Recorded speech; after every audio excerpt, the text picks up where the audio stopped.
Salutare, prieteni! În deschiderea sezonului de pescuit după prohibiția 2025 o facem într-o locație mai interesantă. Pe râul Ciuhur este râul unde am pescuit în copilărie. Ce-i drept la moment, practic nici apă nu mai este. Dar pe timpuri era un râu destul de mare, așa să zicem, cu pești și se pescuia destul de bine. Nu știu, vedem. Dacă avem măcar o captură, deja să fie succes. Cândva pe acest râu se pescuia cu fatca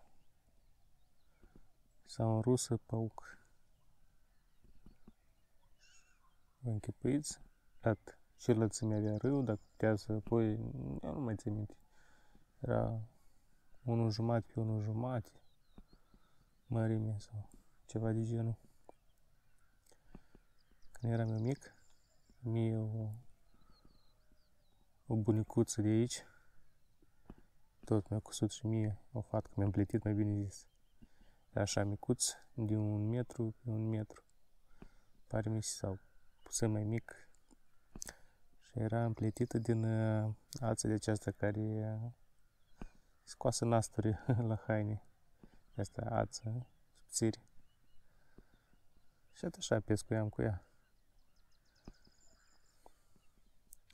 Într-o primăvară, pe aici, la podul din spate, am să arăt pușca, nu-mi pornesc drona. Am pescuit,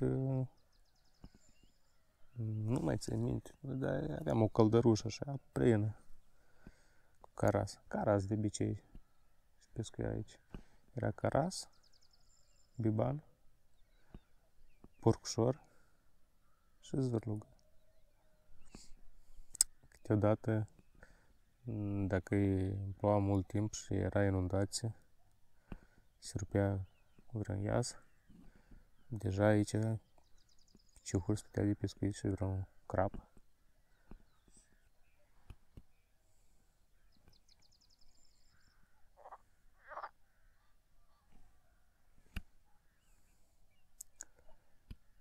Pești nu știu dacă este, dar broaște sunt.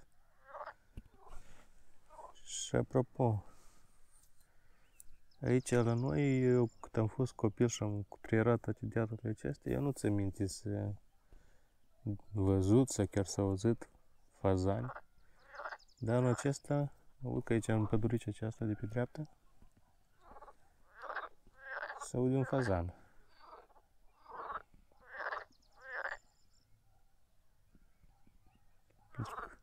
Nu știu, o perioadă aici erau foarte multe vulpi. Și cred că și asta a influențat, nu știu acum.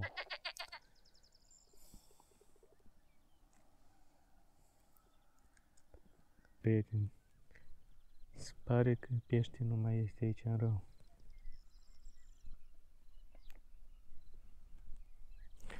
Uite încolo, la dreapta, și mi-a venit o idee. Cândva de mult, acolo sus era un izvor.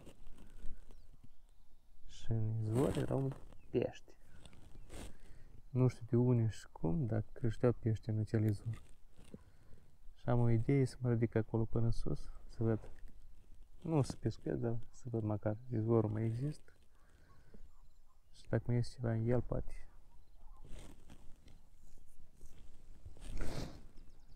Aici cred că deja am să mă strâng.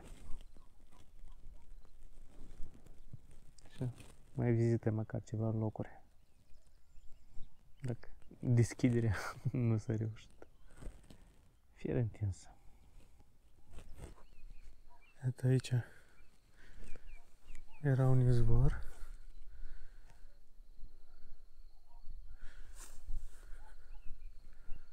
Încât se vede, e secat. Da, gata. Apă în el nu mai este. Da, mergem mai departe.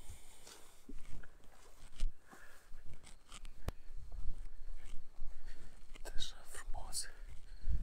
Verde. Se pare că și mai merge ceva. Posibil că vin după iarbă. Deci e cosit.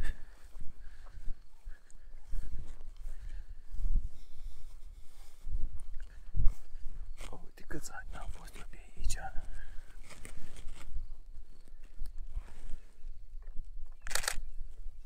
Câți ani nu am fost.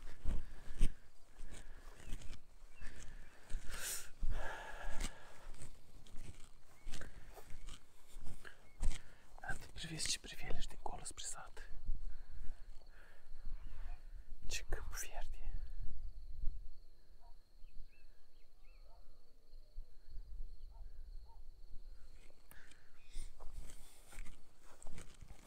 Iată, izvor era undeva prin regiunea aceasta. Sau aici, sau mai la stânga. Cu să vedem. Iată, eu n-am reușit să filmez. De aici am dat peste niște corbi. Era vreo 4. Iată pe acest câmp cosit erau.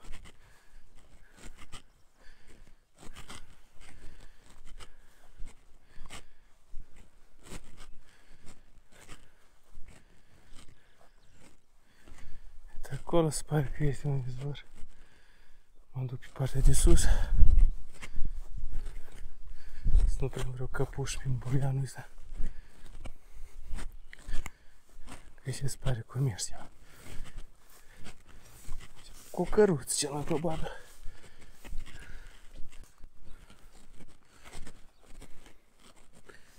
Da, ia că izvorul. Acum să mă cobor eu la dânsul.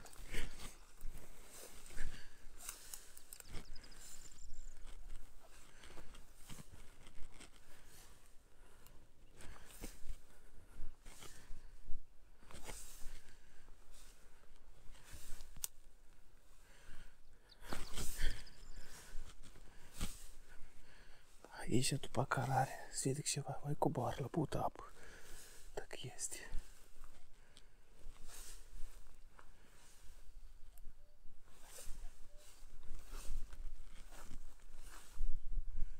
O, apă în izvor este.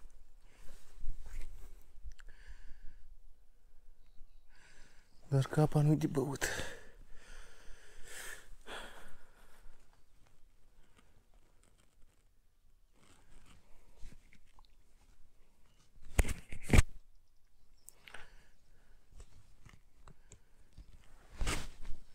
Și iată cândva, aici în izvor erau pești. Cum au ajuns aici, cum creșteau, nu știu. Iată, vedeți? El nu izvorăște apa, el e stătătoare, nu curge.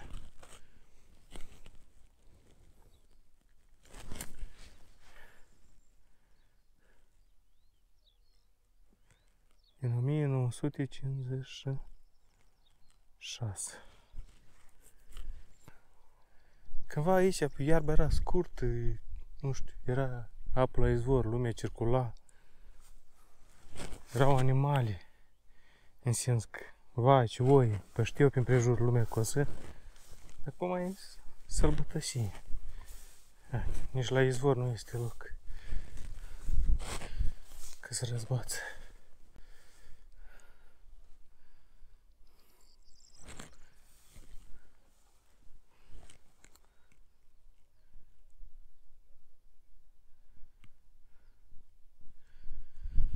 Și este interesat pe împrejur. Pe împrejur nu nimic. Să mergem înapoi. Aveam norocul și întâlnim vreo vietate. Pe aici, pe colțul acesta de pădure.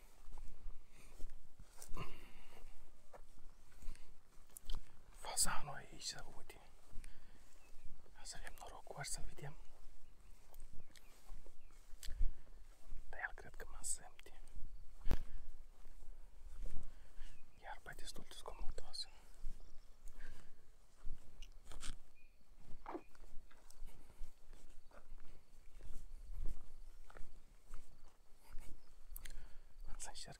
cămașos. Și pe de acolo am să stau nemișcat. Să văd ce se aude.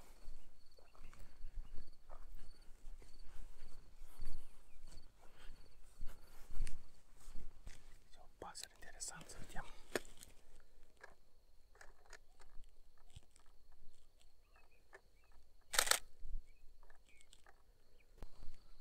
Se pare că fazanul s-a speriat și deja nu mai dă clasă.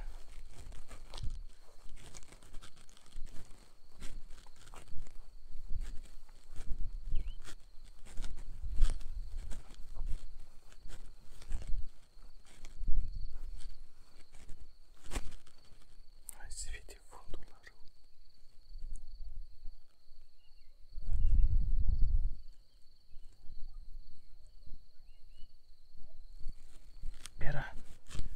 Aici era un râu, dar nu un râu.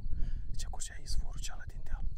Și aici mereu era apă. Era cam așa complicat de trecut. Aici era și acolo la intrare, lângă drum, tot așa. Ce am vrut să spun despre izvorul acesta? Aici, lângă acest izvor, mereu se făcea laștină. Și când eram mic, mă cam temeam de ea. Pentru că ziceau că dacă intri în ea, nu mai ieși. Da, iată aici, tot acest teritoriu. Eram laștină. Aici izvorul era destul de bun. Curgea așa puternic, un șuvoi puternic. Da? Cred că deja se poate de vorbit. Normal. Fazanul nu-l mai vedem. Cam asta este finalul.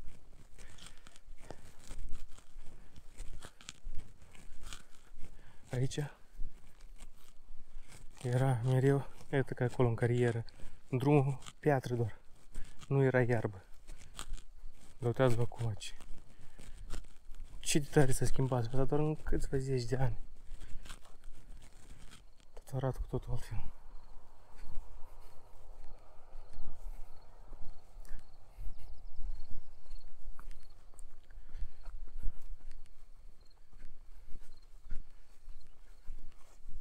Iată, acolo mai vine un pescar. Și iată, de aici, din deal, tot era un iaz și curgea așa un râu ușor. Și iată, aici tot era apă mereu, trebuia să treci prin apă. Acum e uscat, uscat. Bine, prieteni, cu aceasta finalizăm excursia de astăzi. Ce pot să spun? Totul e schimbător. Poate acesta și este un motiv din care cauza am început să filmez. Pentru că ce este astăzi, mâine nu știe dacă va mai fi.